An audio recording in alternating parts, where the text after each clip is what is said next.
perhitungan PHMT itu tidak digunakan. Ya, tidak digunakan. Gitu. Kalau misalnya NPWP suami istrinya berbeda, barulah formulir itu digunakan. Karena itu nanti menghitung berapa penghasilan suami dan istri yang digabung. Ya, pertemuan minggu lalu sudah saya jelaskan bahwa ketentuan Undang-Undang Perpajakan itu melihat satu keluarga itu sebagai satu kesatuan. Tidak dipisah anak, suami, istri, atau anak itu sebetulnya tidak dipisah.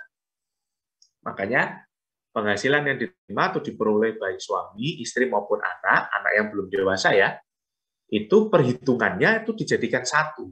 Cara menghitung pajaknya itu dijadikan satu. Itu begitu. Nah, itu begitu.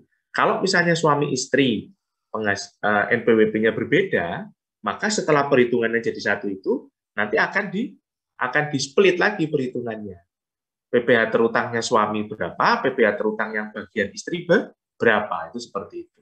Tapi dua contoh soal yang kemarin saya tugaskan ke teman-teman itu NPWP suami istrinya sama, jadi perhitungan PMT tidak digunakan ya, filenya tidak digunakan. Kalau teman-teman mau belajar cara menghitungnya untuk yang suami istri NPWP-nya berbeda, itu di modul teman-teman bisa buka di halaman 226 dan 227 ya, di modul halaman 226 dan 227 itu ada simulasi perhitungan jika suami dan istri memiliki NPWP sama. Kemudian yang kedua, jika suami dan istri memiliki NPWP berbeda atau terpisah. Itu begitu. Suara saya terdengar ya, teman-teman ya? Dengar, Pak. Ya, terima kasih. Sini ada yang mau bertanya dulu? Nanti akan kita bahas soalnya. Ya. Untuk latihan yang di modul, halaman 228 dan 229, itu memang seperti yang minggu kemarin kita diskusikan, itu ada banyak beberapa hal yang perlu disesuaikan memang, seperti tahun pajak, ya.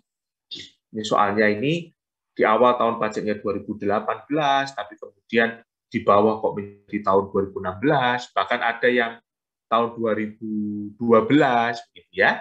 Nah, kemarin kita sepakati bahwa tahun pajaknya tahun pajak 2018. Kemudian apa? Tanggal lahir anak, ya.